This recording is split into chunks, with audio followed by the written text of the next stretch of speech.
Thank you. Thank you. Thank you very much. Thank you. Thank you.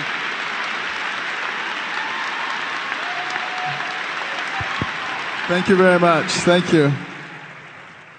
It is a real pleasure to be here at Liberty. You know, this is my first time at Liberty, although I've followed its progress over the many years, and I'm very, very proud of what's going on at this university. And I actually have some people who are very close to me who are students here, Hannah and Ben Walker. Ben was actually named after me. And, you know, just the things that have been going on here represent, I think, a lot to the country. And I want to talk a little bit today about how important it is in your life to stand up for what you believe in. You know, I've always only wanted to be a doctor. That was the only thing that really interested me in life. You know, when I was a small child, I used to listen to the mission stories in church and Sabbath school. They frequently featured missionary doctors, people who traveled all over the world at great personal expense, sacrifice, to bring not only physical but mental and spiritual healing to people. And it seemed to me like the most noble thing someone could do. So when I was 8 years old, I decided I was going to be a missionary doctor. And that was my dream until I was 13, at which time, having grown up in dire poverty, I decided I'd rather be rich. So at that point, missionary doctor was out and psychiatrist was in. Now, I didn't know any psychiatrists, but on TV they seemed like rich people. You know, they drove Jaguars, they lived in big fancy mansions, big plush offices, and all they had to do was talk to crazy people all day. And it seemed like I was doing that anyway, so I said, you know, this is going to work out extremely well. And I started reading Psychology Today. I was the local shrink in high school. Everybody brought me their problems. I would sit there and stroke my chin, say, tell me about your mama. And then I majored in psychology in college, did advanced psych in medical school, and I was gung-ho. I was all ready to be a psychiatrist. And then I started meeting a bunch of psychiatrists. Need I say more? But I'm just kidding. Some of my best friends are psychiatrists. But, you know, what I discovered pretty quickly is what psychiatrists do in real life and what they do on television are two completely different things. And, you know, they're really some of the more intellectual and very important parts of the medical community, but it really wasn't what I wanted to do. And, you know, I just said, Lord, what is it that you really want me to do? And I started thinking about special gifts and talents. You know, God gives everybody special gifts and talents. Everybody in here is better than everybody else at something. And it's a matter of figuring out what your gifts and talents are. And I realized that I had a lot of eye-hand coordination. I had the ability to think in 3 dimensions. I was a very careful person. I never knocked things over and said, oops, which is a good characteristic for a brain surgeon, by the way. And, you know, I love to dissect things. And so I said, you know, you would be a terrific neurosurgeon. And really, that's how I came up with that idea. And, you know, it turned out to be obviously the right choice for me. But, you know, I think if you spend some time trying to get in contact with those gifts that God gave you, and then think of careers that take advantage of that, as opposed to just doing what your mom or your dad did or what your friends are doing, it, I think, will make a tremendous difference in terms of how things turn out. Now, let me just take a brief moment for a disclaimer. You know, everybody makes disclaimers these days. They say, I sit on this board or that board. I'm associated with this organization. Therefore, you must take everything I say with a grain of salt. Well, what I've discovered in recent years is that it's very difficult to speak to a large group of people nowadays without offending someone. Have you noticed that? You know, when I was a kid growing up, they used to have a saying. I doubt you guys know this saying. But it was, sticks and stones break my bones, but words will never hurt me. Do young people know that anymore? I don't think so. Because now people walk around with their feelings on their shoulders, waiting for somebody to say something. Did you hear that? And then they can't hear anything else you say. You know, I was talking to a group one time about the difference between a human brain and a dog's brain. And a man got offended. He said, "You can't talk about dogs like that." And then I was talking to a group about how the fashion industry has gotten the young ladies to think they're supposed to be so skinny. They look like they escaped from a concentration camp. And, a Jewish man got offended, He said, "You can't mention concentration camps." He said, "That's way too sensitive. It would be as if I said something to you about slavery." I said, "You can talk about slavery all you want. It doesn't bother me." But, some people just choose to get offended. So this is my disclaimer. It is not my intention this morning to offend anyone. And if anyone is offended, too bad.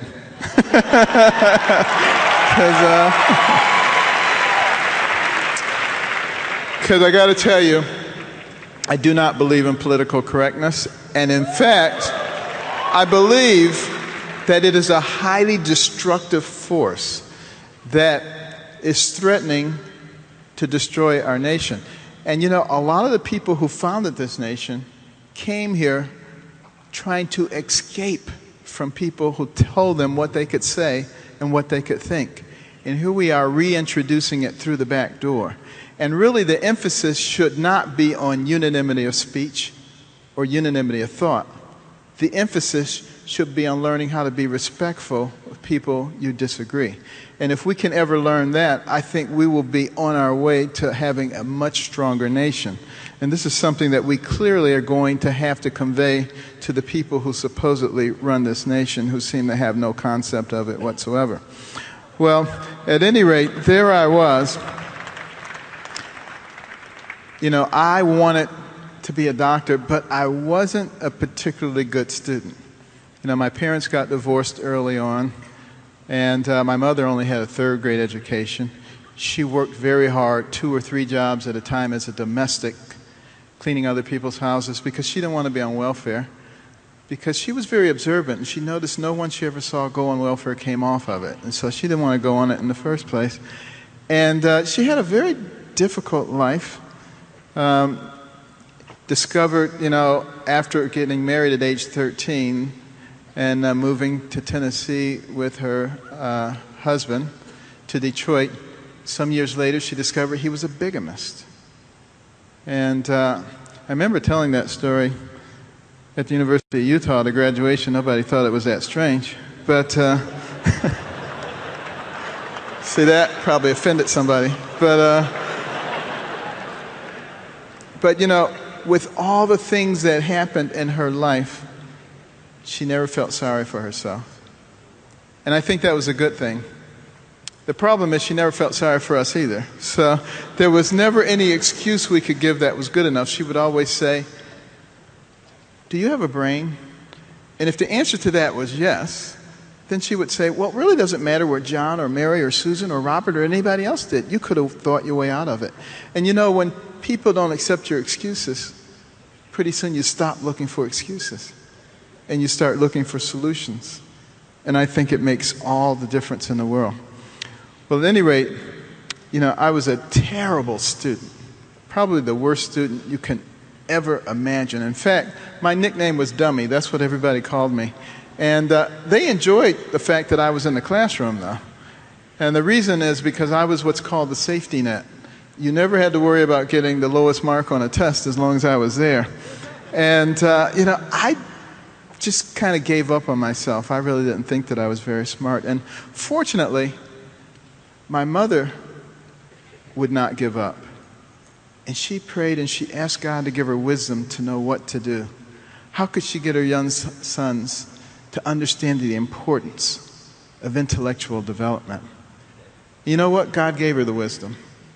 At least in her opinion. My brother and I didn't think it was all that wise, because it was to turn off the TV set. Now, what kind of wisdom is that? As far as we were concerned, that was child abuse. But she said we could only watch 2 or 3 TV programs during the week, and with all that spare time, we had to read 2 books apiece from the Detroit Public Libraries and submit to her written book reports, which she couldn't read, but we didn't know that. She put little check marks and highlights and underlines and stuff. And we thought she was reading them, but she wasn't. But, I hated it. Everybody else was outside having fun. But, after a few weeks, I actually began to enjoy reading those books because we were desperately poor. But it didn't cost anything to get a book out of the library. And between the covers of those books, I could go anywhere. I could be anybody. I could do anything. I began to imagine myself in laboratories conducting experiments and, looking through telescopes and discovering new galaxies and microscopes, microcosms. And I began to know things that nobody else knew. And I started reading about animals and then plants and then rocks. And pretty soon I could identify virtually any rock, tell you where it came from, how it was formed. Still in the 5th grade, still the dummy. And one day the science teacher walked in and he held up a big black shiny rock. He says, "Can anybody tell me what this is?" Well, now, I never raised my hand. I never answered any questions. So I waited for one of the smart kids to raise their hand. And nobody did. So I waited for one of the dumb kids to raise their hand. And nobody did. So up went my hand. Everybody turned around. They couldn't believe it. Carson's got his hand up. Oh, this is going to be good. They were ready. And the teacher was so shocked. And he said, "Benjamin?" I said, "Mr. Jake?" "That's obsidian." And there was silence in the room because it sounded good. Nobody knew whether it was right or wrong. They didn't know whether they should be laughing or whether they should be impressed. And finally, Mr. Jake broke the silence. He said, "That's right. That is obsidian."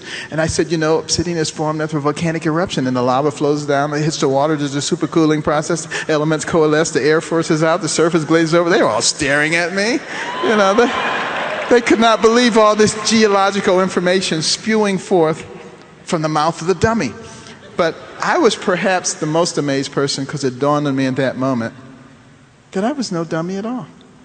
I said, the reason you knew those answers is because you were reading the books. What if you read books about all your subjects? Can you imagine the effect? And from that point on, no book was safe in my grasp. I read everything I get my hands on. If I had 5 minutes, I was reading a book. Waiting for the bus, reading a book. On the bus, reading a book. In the bathroom, reading a book. At the kitchen table, my mother would say, "Benjamin, put the book down and eat your food." It didn't matter. I was always reading. And within the space of a year and a half, I went from the bottom of the class to the top of the class, much to the consternation of all those students who used to laugh and call me dummy. Now the same ones were coming to me in the 7th grade, and they were saying, Benny, how do you work this problem?" And I would say, "Sit at my feet, youngster, while I instruct you." I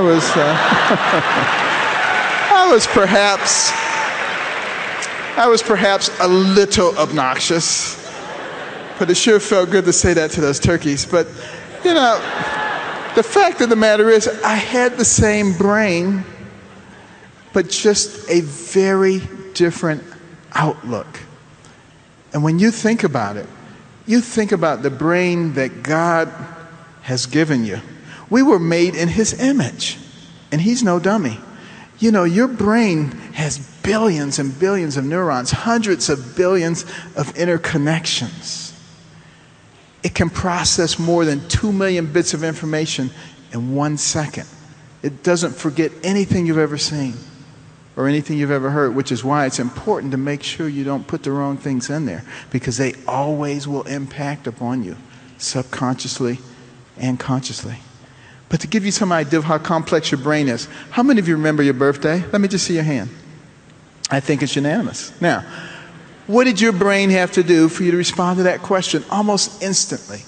Well, first of all, sound waves had to leave my lips, travel through the air, enter your external auditory meatus, travel down to the tympanic membrane, set up a vibratory force, which travel across the ossicles of the middle ear to the oval and round window, set up a vibratory force in the endolymph, which mechanically distorted the microcilia, converting mechanical energy to electrical energy, which travel across the cochlear nerve to the cochlear nucleus at the pontomedullary junction, from there to the superior olivary nucleus, ascending bilaterally up the brainstem to the lateral meniscus, to the inferior colliculus and the medial geniculate nuclei, across the thalamic radiations to the posterior temporal lobes to begin the auditory processing, but to the frontal lobes, coming down the tract of victor jury, retrieving the memory from the medial hippocampal structure to the mammary bodies, back to the frontal lobes to start the motor response at the bet cell level, coming down the corticospinal tract, across the internal capsule into the cerebral peduncle, descending down to the cervical medullary decussation, so you could raise your hand. Now,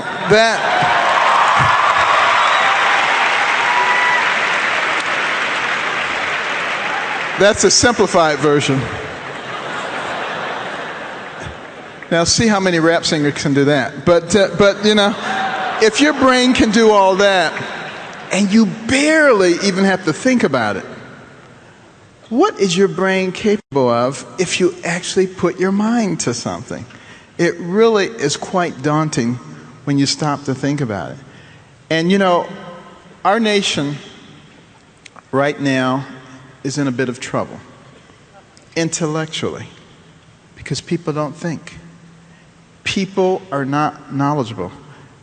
The founders of our nation said that our system of government could only succeed with a well-educated populace. And they said once the populace becomes ignorant, they become easily led by slick politicians, and our system of government will fail. It's a very interesting prediction that was going on there. And you know, I want you to think about this. There was a survey done some years ago looking at the ability of 8th grade equivalents in 22 nations to solve so-called complex math and science problems. We were one of the 22 nations. We came in number 21 out of 22, and we barely beat out number 22. It was neck and neck.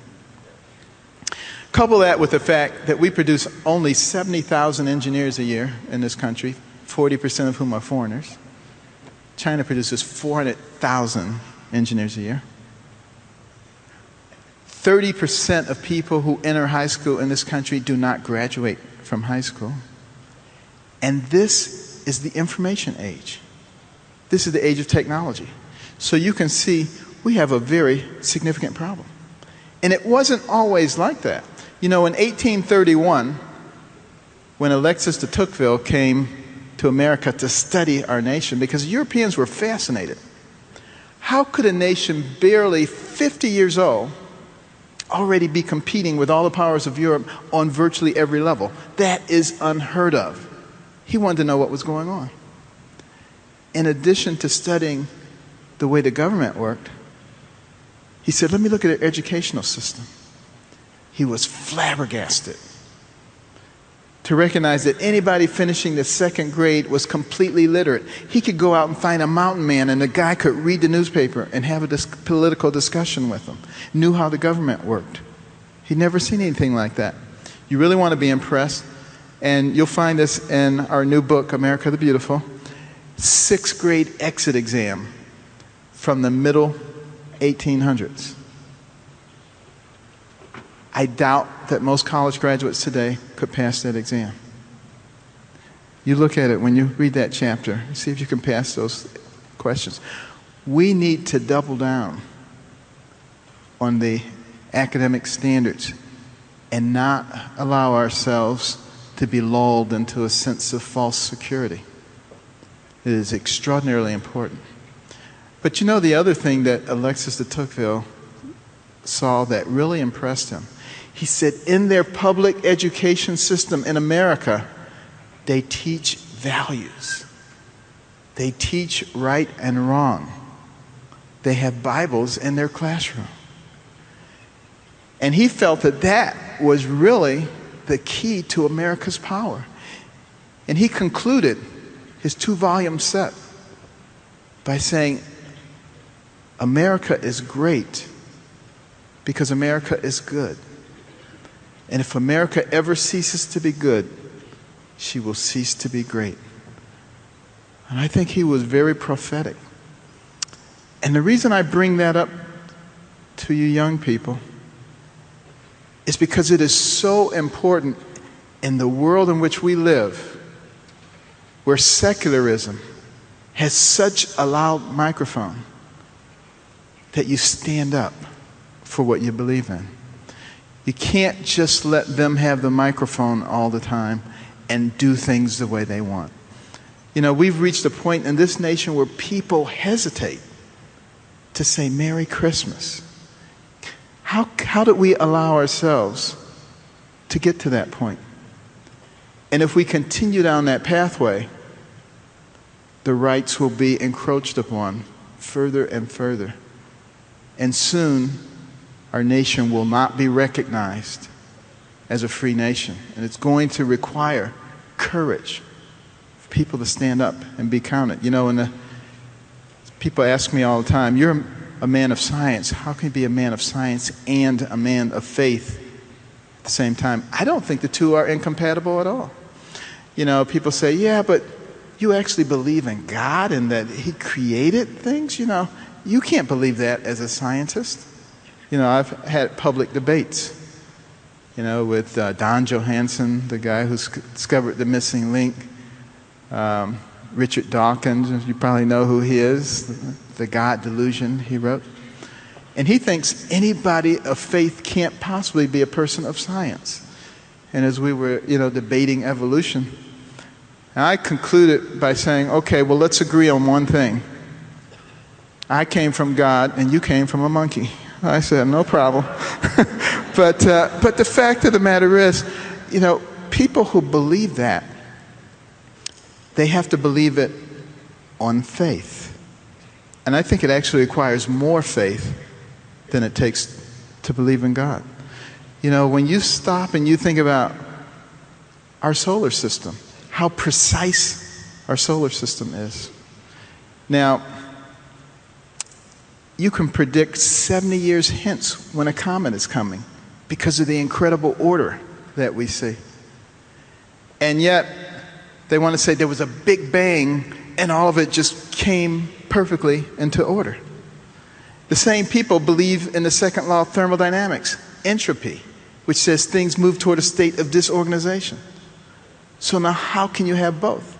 And they say, well, you have to integrate into that probability theory. You see, if you have enough explosions over a long enough period of time, eventually one of them will be the perfect explosion and you'll have a perfect universe.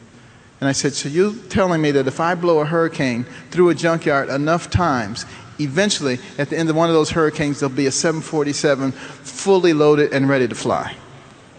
Well, we don't understand everything. And I said, I don't think you understand anything. But the fact of the matter is, you're perfectly welcome to that opinion. But just remember, that is your religion.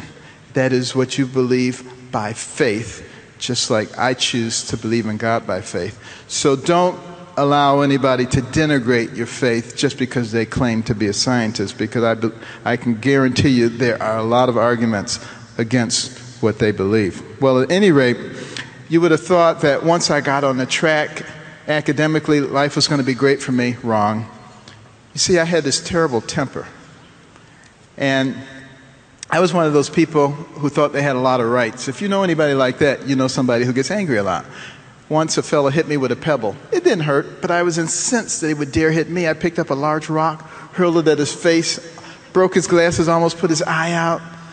Another time, a guy was trying to close my locker. I didn't want it closed. I struck him in the forehead with my fist.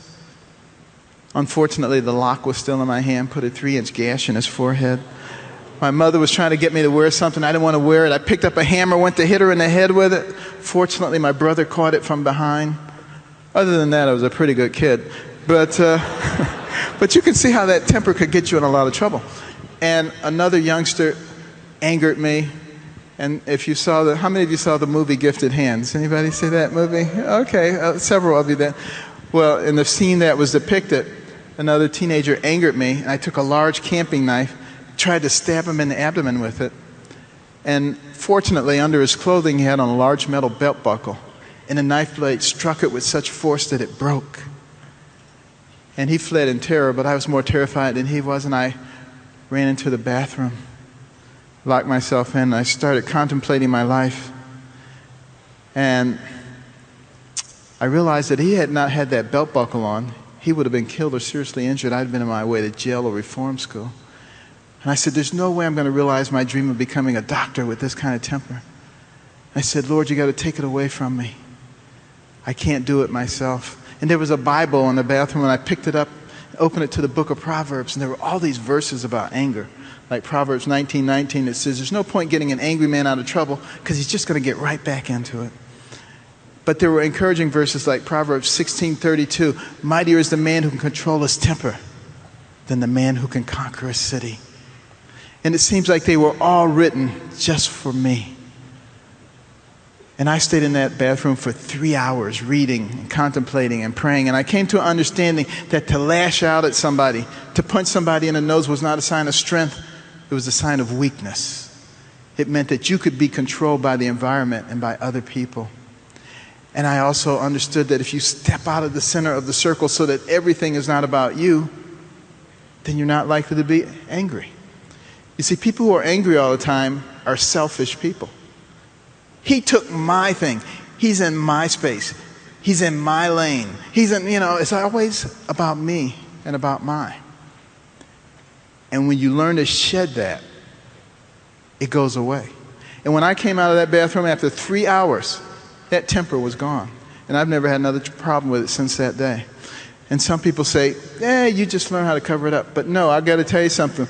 When God fixes a problem, he does not do a paint job. He fixes it from the inside. And it's always good to go to him. When you have a problem, he knows how to fix it and to fix it the right way. And our nation has a problem. It has a big problem right now with a lot of issues. However, the way to solve those problems is to equip yourself. Equip yourself with knowledge and understanding about all kinds of things, with values, with allies, work together with other people, because I think it can be changed. And never give up.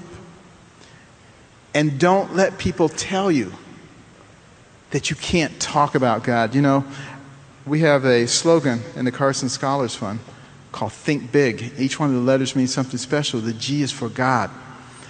And a few years ago, some lawyers came to us and they said, you can't put your Think Big banners up in public schools because the G stands for God. And the First Amendment says there can be no government sponsorship of religious expression. Well, I reminded them that the First Amendment also says that there can be no government suppression of religious expression. So we had a rather vigorous argument.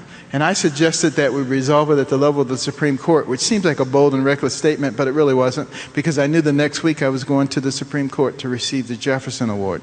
So I figured I would ask while I was there, and I did. And Justice Sandra Day O'Connor said they were all wet.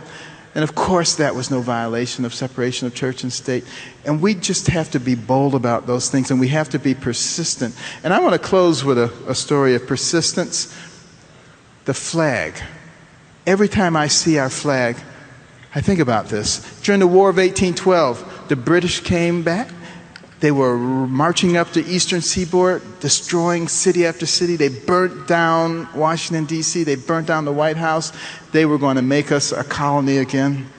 They rolled into the bay with their big armada, Chesapeake Bay, Fort McHenry. They were going to reduce it to ashes. General Armistead had had a large American flag put up. They sent a message to General Armistead.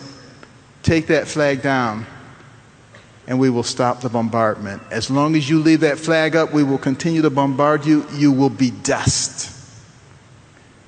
There was an amateur American poet on that ship by the name of Francis Scott Key, sent to do a mission by President Madison to help get some captives back. And he had heard the plans, so they were not going to let him off the ship. And that evening, as the bombardment started, Key's heart ached as he thought about this fledgling young country that he loved so much, going back to become a colony again. This fort, which was the last bastion before the British overran us. And through the night, as the bombs were bursting in air and the rockets were glaring, he just thought about how sad that was. And at the crack of dawn, he looked through all of that debris, looking to see if there was any chance that the fort was still there. And there was a clearing in the dust, and he saw the most beautiful thing he'd ever seen.